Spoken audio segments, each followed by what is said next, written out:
ఓం మహాగణాధిపతయే నమః. ఓం గురుభ్యో నమః. ఓం శ్రీమాత్రే నమః. పరమేశ్వర స్వరూపమైనటువంటి జ్యోతిష, వాస్తు మరియు ఇతర అనేకమైనటువంటి శాస్త్రములను మనకు అందించినటువంటి మహర్షులకి నమస్కారం. హయగ్రీవ హయగ్రీవ హయగ్రీవేతి యో వధేత్ తస్య నిస్సరతే వాణి జహ్నుకన్యా ప్రవాహవత్.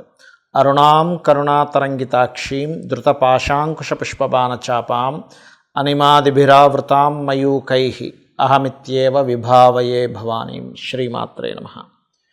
ప్రేక్షకులకి ఆ లలితాంబిక అమ్మవారి యొక్క అనుగ్రహం పరిపూర్ణంగా కలగాలని మనస్ఫూర్తిగా కోరుకుంటూ, ఇక్కడ మీకు ఈ వారం జూన్ 16వ తేదీ నుంచి 22వ తేదీ వరకు ఉన్నటువంటి ఫలితాలు ఏ విధంగా ఉన్నాయి, అదేవిధంగా ఈ యొక్క చక్రంలో ఈ 22వ తేదీ నుంచి 16 నుంచి 22వ తేదీ వరకు ఉన్నటువంటి గ్రహస్థితి కనుక చూసుకున్నట్లయితే, శని కుంభరాశిలోనే సంచరిస్తుంటాడు. ఆయన ఈ మీనంలో రాహు, కన్యలో కేతువు, జీవకారకుడైనటువంటి గురువు వృషభంలో, ఇవి స్టాండర్డ్గా ఉంటాయి, ఈ వారంలో మారేవి కాదు. మరి మిగతా గ్రహాలు ఏమిటి పరిస్థితి అని చెప్పి చూసుకున్నట్లయితే, కుజుడు మేషంలో, అంటే వృషభ రాశిలోకి వెళ్తున్న కుజుడు వెళ్ళబోతున్నాడు. అంటే ఇప్పుడప్పుడే వెళ్ళలేండి, జూలై 13వ తేదీకి వెళ్తాడు. అయితే రీచ్ అవుతున్నాడు అనమాట ఆయన. అయితే ఇక్కడ మరొక విషయం ఏంటంటే, రవి, బుధ, శుక్రులు ముగ్గురు కూడా చూసుకున్నట్లయితే ఇట్స్ వెరీ క్లియర్, ఈ యొక్క మిథున రాశిలో ఉన్నారు వీళ్ళు. ఈ మొన్నటి వరకు పంచగ్రహ కూటమిలో ఉన్నటువంటి వారు మిథునంలోకి చేరుకున్నారు. మరి అదేవిధంగా చంద్రుడు కన్యా రాశి నుంచి ధనస్సు రాశి వరకు తన ప్రయాణం ఈ వారంలో జరుగుతుంది. ఈ యొక్క గ్రహస్థితిని అనుసరించి 12 లగ్నాల వారికి, లగ్నం తెలియని వారు, రాశుల వారికి ఏ విధంగా ఉంటుందనేటువంటి విషయం మనం తెలుసుకుందాం. మీన లగ్నము, మీనరాశి, మీకు రాశిలో రాహు యొక్క సంచారం, నెక్స్ట్ శని వక్రించబోతాడు కాబట్టి శని యొక్క ప్రభావం, ఏళ్ళనాటి శని ప్రభావం కూడా తగ్గనుంది. అయితే రాహు యొక్క ప్రభావం మాత్రం ఇమాజినేషన్స్ ఎక్కువగా పెంచుతుంది. ఇమాజినేషన్స్ మాత్రమే, అవి ఏమీ జరగదనేటువంటి భయాన్ని వదిలి ధైర్యంగా ఉండండి. కొంత కుటుంబ సభ్యుల్లో కుజుడు 2లో ఉండి 12లో ఉండే శని చూస్తున్నాడు కాబట్టి కొంత ఇన్వెస్ట్మెంట్స్, కుటుంబ సభ్యుల విషయాల్లోని కొంత ఘర్షణ వస్తూ ఉంటుంది. కాకపోతే భూమి మూలంగా, గృహం మూలంగా, విద్యా మూలంగా లాభం ఉంది. అయితే ఇక్కడ షార్ట్ జర్నీస్ కూడా కొంతవరకు ఎక్కువగా చేస్తూ ఉండాల్సిన పరిస్థితి వస్తూ ఉంటుంది. కాకపోతే ప్రేమ వ్యవహారాల విషయంలో, షేర్ మార్కెటింగ్ విషయంలో 16వ తేదీ జాగ్రత్తగా ఉండండి. 19వ తేదీ మధ్యాహ్నం 20-21 తేదీ మధ్యలో కూడా కాస్త జాగ్రత్తగా ఉండండి మీరు షేర్ మార్కెటింగ్ అండ్ ఫ్రెండ్స్కి సంబంధించిన విషయాల్లో.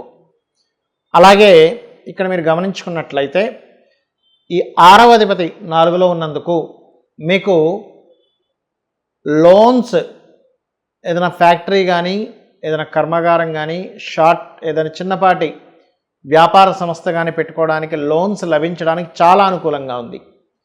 లగ్నంలో రాహు ఉండి సప్తమంలో కేతు ఉన్నందుకు కొంచెం వివాహ నిర్ణయాల విషయంలోని, పార్ట్నర్స్ని ఎంపిక చేసుకునేటువంటి అంశాలలోని కాస్త జాగ్రత్తగా ఉండాలి. అదేవిధంగా ఇక్కడ గమనించుకున్నట్లయితే, ఈ యొక్క దశమాధిపతి ఎప్పుడైతే 3వ స్థానంలో ఉంటాడో, ఈ 3లో ఉండేటువంటి గ్రహాలు ఉద్యోగంలో కొంత మార్పుల్ని సూచిస్తున్నాయి. 3 అంటే మార్పు అన్నమాట.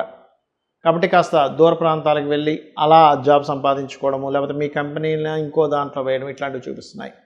బట్ ఏదేమైనప్పటికీ కూడా కొంతవరకు ఏళ్ళనాటి శని యొక్క ప్రభావం తగ్గేటువంటి సమయం ఆసన్నమవుతుంది. కాబట్టి ఒకవేళ ఏళ్ళనాటి శని ప్రభావం ఉన్నా సరే ఒకటే చెప్తాను నేను మీకు, ఎక్కువగా నిద్రపోవడము చేయకండి, ఎక్కువ వాకింగ్ చేయండి, శ్రమ ఎక్కువ పడండి, సుఖపడడానికి తక్కువ ఇవ్వండి, శ్రమ పడడానికి ఎక్కువ ఛాన్స్ ఇవ్వండి. శని ప్రభావం ఆరోపణలో మీకు దోషం పోతుంది. సో భయపడాల్సిన పని లేదు. కొంచెం కాకపోతే ఎప్పుడైనా 12లో శని సంచారం జరిగేటప్పుడు ఇన్వెస్ట్మెంట్స్, కాకపోతే ఇప్పుడు నెక్స్ట్ వక్రిస్తాడు కాబట్టి గతంలో చేసిన ఇన్వెస్ట్మెంట్కి ఇప్పుడు కొంత ఫలితం వచ్చేటువంటి యోగం కూడా ఇస్తాడు మీకు. ఇక మీరు చేయవలసినటువంటి దేవతా ఆరాధన ఏమిటి అని చెప్పి చూసుకున్నట్లయితే, మీరు ఎక్కువగా చేసుకోవాల్సిన దేవతా ఆరాధన రాజరాజేశ్వరి అమ్మవారి యొక్క ఆరాధన. అన్నపూర్ణాష్టకం చదువుకోండి, చేసినట్లయితే అన్ని విధాలా మీకు బాగుంటుంది. మీ అందరికీ కూడా ఈ వార ఫలితాల్లో ఎండింగ్లో చెప్పేటువంటిది పూర్తిగా వినండి. ఫస్ట్ ఆఫ్ ఆల్ ఏంటది అంటే, ప్రతి వ్యక్తికి కొన్ని భయాలు ఉన్నాయి. ఏమిటా భయాలు? జాతక చక్రంలో సర్పదోషము లేకపోతే ముఖ్యంగా కాల సర్పదోషం ఉంది అనగానే అమ్మో నిన్న నా జీవితం ఇంకా అయిపోయింది అనుకుంటారు. కానీ అది పూర్తిగా తప్పండి. నేను 140 మంది ప్రెసిడెంట్ల జాతకాలు రకరకాల దేశాల వారీగా తీసుకొని వాళ్ళ జాతకాలు తీసుకున్నప్పుడు దాదాపుగా 90% ఆఫ్ ప్రెసిడెంట్లకి కాలసర్పదోషం ఉంది. దానికి సమయంతో సంబంధం లేదు. గ్రహాలన్నీ ఒకవైపు ఉంటే రాహుకేతువులకి యువతల వైపు ఏ గ్రహం లేకపోతే దాన్నే కాలసర్పదోషం అంటారు. కాబట్టి నేను అనేది ఏంటంటే ఇక్కడ మన జాతకంలో ఏదో కాలసర్పదోషం ఉందనేటువంటి భయం పెట్టుకోకండి. కాలసర్పదోషం ఉన్నటువంటి ఒక వ్యక్తి దేశాన్ని వెళ్తున్నప్పుడు మీరు మీ జీవితాన్ని చక్కదిద్దుకోవడంలో కానీ మీకున్నటువంటి ప్రాబ్లమ్స్ తీర్చుకోవడం కానీ పెద్ద విషయం కాదు. ఇది గుర్తుపెట్టుకోండి. నేను మన మధ్యన ఉన్నటువంటి మెగాస్టార్ గారి జాతకంలో చిరంజీవి గారి జాతకంలో కూడా కాలసర్పదోషం ఉందని చెప్పాను. ఆయన ఏమైనా చిన్న వ్యక్తి చెప్పండి. అదేవిధంగా 140 మంది దేశాల్లో ఉండేటువంటి ప్రెసిడెంట్ల జాతకాల్లో ఉంది, నేను చూశాను. So don't worry. అంటే ఫస్ట్ ఆఫ్ ఆల్ మనకెప్పుడు జ్యోతిష్శాస్త్రంలో ఈ భయాలు పోవాలి. భయం పోతేనే అమ్మవారిని పట్టుకొని మనం ధైర్యంగా ముందుకు వెళ్తేనే మనం ఏదైనా సాధించగలం. కాబట్టి ఈ కాలసర్పదోషం ఉంది కాబట్టి నేను ఎందుకు పనికిరాననేటువంటి భయాన్ని తీసేయండి. అయితే చాలామంది అంటారు ఏమంటే మరి దీనికి ఏమైనా పూజ చేసుకోవాలా? కాలసర్పదోషం అనేది కాలానికి ఆపాదించబడింది, జన్మజాతకానికి కాదు. సరే మీకు ఏదైనా అనిపిస్తుంది ఏమంటే నాకు దీనివల్లే ఇబ్బంది వస్తుందని అనిపిస్తుంది, సింపుల్గా ఏం లేదు, కాళహస్తికి వెళ్ళి ఆ ఈశ్వరుణ్ణి దర్శనం చేసుకొని, ముఖ్యంగా చాలామందికి తెలియని అంటే ఒక చిన్న ఇదేంటంటే కాళహస్తి అంటే ఎంతసేపు రాహుకేతు పూజలే అనుకుంటారు. కాదు, మీరు అక్కడికి వెళ్ళడం వల్ల పరమేశ్వరుడు అనుగ్రహం జరుగుతుంది రాహుకేతు పూజతో పాటు. ఎంతసేపు నేను కాళహస్తికి వెళ్ళి రాహుకేతు పూజ చేయించుకోవడం వల్ల నేను బయటపడ్డా అనుకుంటాం. అది కొంతవరకు అయితే ఈశ్వరుడి అనుగ్రహం కూడా కలిగింది అక్కడ. రాహుకేతువులతో పాటు ఈశ్వరుడు అంటే ఏమిటి? రాహుకేతువులు అనుగ్రహించారు మీకు అక్కడ ఈశ్వరుడిని దర్శనం చేసుకోవడానికి.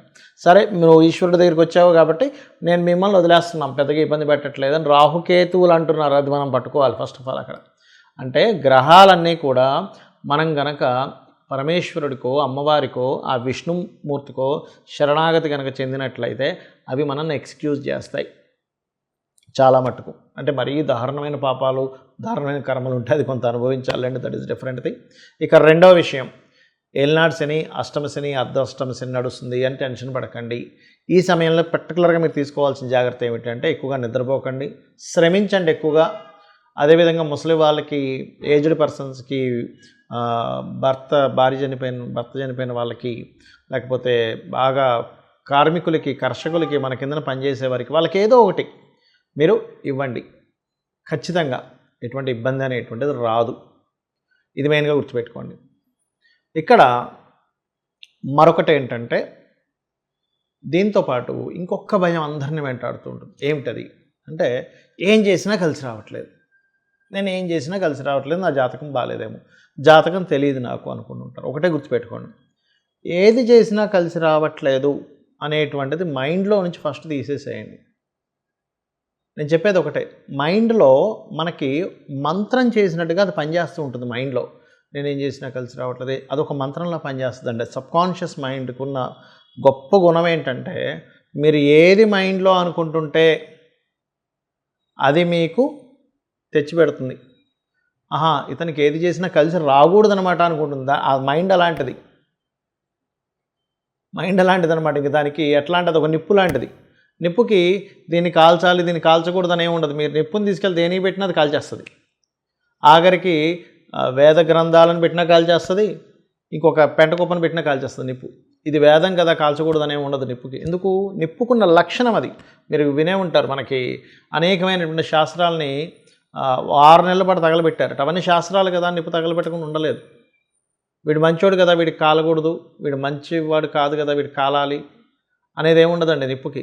మన మైండ్ సెట్ ఏదైతే ఉందో, మన సబ్కాన్షియస్ మైండ్ ఏదైతే ఉందో, దట్ ఈజ్ ఒక దాని ధర్మం అది చేసుకుంటూ వెళ్ళిపోతుంది. దాని ధర్మం ఏంటంటే మీరు ఏది సబ్కాన్షియస్ మైండ్లో అనుకుంటుంటారో దాన్ని చెప్పడమే దాని పని. అంటే నేను మీకు నిప్పు ఉదాహరణ ఎందుకు ఇచ్చానంటే, మంచివాడు వేలు పెట్టినా మూర్ఖుడు వేలు పెట్టినా అది కాలుతుంది. అయితే ఇక్కడ మంచివాడికి కూడా కాలకుండా ఉండాలి అంటే ఇక్కడ మీకు ఒక చిన్న ఎగ్జాంపుల్ చెప్తాను చూడండి. ఆంజనేయ స్వామి లంకను తగలబెట్టినప్పుడు ఆంజనేయ స్వామి యొక్క తోకకి నిప్పు పెట్టారని చెప్పి తెలిసింది. అప్పుడు ఏం చేసింది, అమ్మవారు ప్రార్థించింది, అంటే ఏంటి? అమ్మవారి యొక్క అనుగ్రహం ఉంటే నిప్పు కూడా మనకు కాలదు. ఇది మనం అర్థం చేసుకోవాల్సిన విషయం. అమ్మవారి అనుగ్రహం ఉంటే నిప్పు కాలదు. ఇది బాగా అర్థం చేసుకోండి. అంటే అమ్మవారి అనుగ్రహం అంటే ఎప్పుడు ఉండాలి? అమ్మవారి అనుగ్రహం అంటే ఏమిటి ఇక్కడ? చుట్టూ ఉన్న విశ్వంలో ఉన్న ప్రతిదీ ఈశ్వరుడుగా భావిస్తూ అందులో ఉన్న శక్తి అమ్మవారిగా భావించినట్లయితే మీకు నిప్పు కూడా ఏమీ చేయదు అని అర్థం అనమాట. అది ఆంజనేయ స్వామికి సంబంధించిన వృత్తాంతంలో ఉన్న అంటే ధర్మం కోసం మీరు కనుక పోరాడుతున్నప్పుడు అమ్మవారు సహకరిస్తూ ఆ నిప్పును కూడా అతనికి కాలకుండా చేయగలుగుతుంది. దట్ ఈజ్ ధర్మానికి ఉన్నటువంటి గొప్పతనం. ఇక్కడ నేను చెప్పేది ఒకటే, మీరు మరి ఏమండి నాకు ఏం చేసినా సరే నాకు పనికి రావట్లేదు, ఏం చేసినా నాకు కలిసి రావట్లేదు, ఏం చేయాలి? ఒక మంత్రం చెప్తాను. ఇది మీరు కనుక రెగ్యులర్గా చాంటింగ్ చేయగలిగితే మీకు ఏమి చేసినా కలిసి వస్తుంది. అలా అని గుడ్డిగా వెళ్ళిపోయి కళ్ళు మూసుకొని డ్రైవింగ్ చేయమని నేను చెప్పట్లా. అదేమిటి అంటే ఓం ఇంద్రగోప పరిక్షిప్త స్మరతూనా భజంగికాయై నమః. ఇది ఖచ్చితంగా ఈ మంత్రం మీ లైఫ్లో సక్సెస్ రేట్ని 100% పెంచుతుంది. ఇది చేయండి, మీ ప్రయత్నం మీరు చేస్తూ ఉండండి, ధైర్యంగా అడుగు ముందుకు వేయండి, 100% మీరు గెలిచి తీరుతారు. శ్రీమాత్రే నమః.